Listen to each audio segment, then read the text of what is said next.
We have worked with Farm Credit for, I'm going to guess, 35 years. Our initial lender was FHA, then we got moved over to Farm Credit, and we really like working with them and their system so much better. That's where we ended up staying. My name is Greg Nix, and I'm from Hendersonville, North Carolina. We grow apples, pack and ship them, and we also produce and ship apple cider.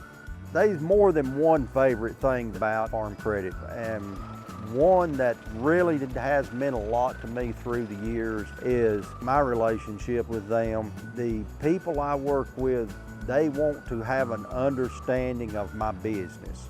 I'm not just a number on a piece of paper, and I really do appreciate that.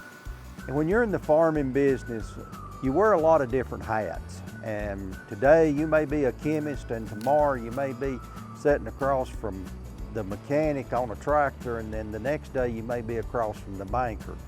Time is very valuable to a farmer. And we are on a program now with our operating line of credit where it's a revolving thing for 3 years, and that really has helped us. We like that program, and hopefully we continue to do that as we move forward. If I had to rate my experience of working with Farm Credit on a scale of 1 to 10, I would put it at 11. Farm Credit has been nothing but great.